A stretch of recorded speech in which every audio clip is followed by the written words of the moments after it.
பணி செய்யும் நிறுவனத்தை மாற்றியதால் தனது பிஎஃப் சேமிப்பு குறித்து சந்தேகங்களுக்கு விளக்கம் கேட்டு சென்னை கீழ்கட்டளையில் இருந்து நமது நேயர் ஜான் அனுப்பியுள்ள கேள்விக்கு முதலீட்டு ஆலோசகர் திருமதி ஸ்ரீதேவி அளிக்கும் விளக்கம் இடம்பெறுகிறது. ஜானின் கேள்வி இதுதான். கடந்த 6 ஆண்டுகளாக ஒரு நிறுவனத்தில் பணியாற்றி வந்த ஜான் அண்மையில் வேறு நிறுவனத்துக்கு பணி மாற்றம் கண்டுள்ளார். கடந்த நிறுவனத்தில் அவர் பெற்று வந்த இபிஎஃப் எனப்படும் பணியாளர் வருங்கால வைப்பு நிதி பணத்தை தற்போது முழுமையாக வெளியே எடுக்க முடியுமா என்பதோடு குடும்ப பென்ஷன் என்பதற்கான சந்தா தொகையையும் இவ்விதம் பெற்றுக்கொள்ள முடியுமா? மறுபுறம் புதிய நிறுவனத்தின் மூலம் வழங்கப்படும் இபிஎஃப் கணக்குக்கு பழைய நிறுவன தொகையை மாற்றிக்கொள்ள முடியுமா? மாற்ற முடியும் என்றால் பழைய நிறுவனம் சார்பில் செலுத்தப்பட்ட மொத்த தொகையையும் புதிய கணக்கில் பெற வாய்ப்புண்டா? இது தவிர ஸ்கீம் சர்டிபிகேட் என ஒன்றை சொல்கிறார்கள். அது என்ன? ஜானின் சந்தேகத்துக்கு பதில் இதோ.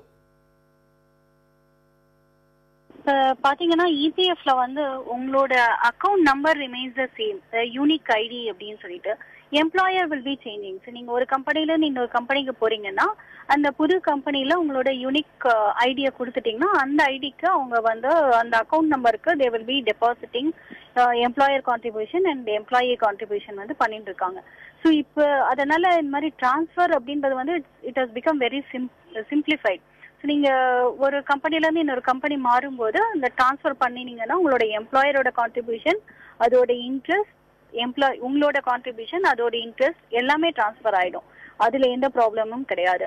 இப்ப நீங்க வித்ட்ரா பண்ணலாமா அப்படின்றது கேட்டீங்கன்னா வித்ட்ராயல் இட் இஸ் அலௌட்.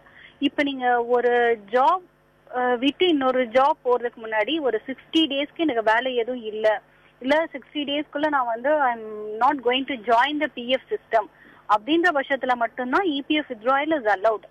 ஆனா இது தெரியாம நம்ம ஒரு ஜாப் விட்டுட்டு இன்னொரு ஜாப் போகும்போது வித்ட்ரா பண்றவங்க எல்லாம் இருக்காங்க. பட் இப்ப அந்த மாதிரி கொடுத்தீங்கன்னா அது ஃபால்ஸ் டிக்ளரேஷனா ஆயிடும்.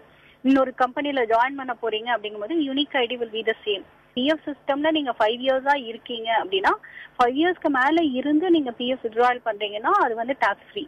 5 இயர்ஸ்க்குள்ளதான் நீங்க இருந்திருக்கீங்க அதுல இருந்து வித்ட்ரா பண்ணீங்கன்னா அது டாக்ஸபிளா தான் இருக்கும். கம்ப்ளீட்டா உங்களோட கான்ட்ரிபியூஷன், இன்ட்ரெஸ்ட், எம்ப்ளாயரோட கான்ட்ரிபியூஷன், இன்ட்ரெஸ்ட் எல்லாமே டாக்ஸபிளா இருக்கும். இது பிஎஃப்க்கு.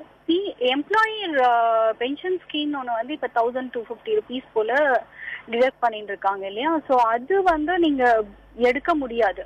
இப்போ இன்கேஸ் ரிட்டையர் ஆகிறதுக்கு முன்னாடியே நீங்க பிஎஃப் சிஸ்டம்ல இருந்து கம்ப்ளீட்டா வெளில வந்துட்டீங்கன்னா அது தட்ஸ் ஃபார்கான்.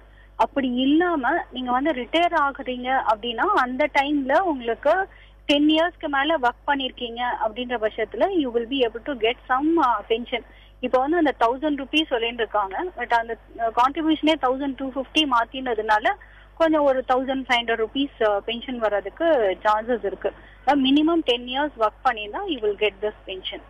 இதுதான் பேசிக்கா. பட் ஸ்கீம் சர்டிபிகேட் அப்படின்றது நீங்க ஒரு கம்பெனி மாறும் போதும் உங்களோட டோட்டல் எம்ப்ளாய்மெண்ட் இயர்ஸ் பேஸ் பண்ணி தான் அந்த இபிஎஸ்ல உங்களுக்கு பென்ஷன் வரும். அதனால அந்த ஸ்கீம் சர்டிபிகேட் வாங்கி பிஎஃப் ஆபீஸ்ல சப்மிட் பண்ணாதான் அந்த டோட்டல் 10 இயர்ஸ் ஆயிருக்கா, whether you are eligible for pension அப்படின்றது இதுல தெரியவே வரும்.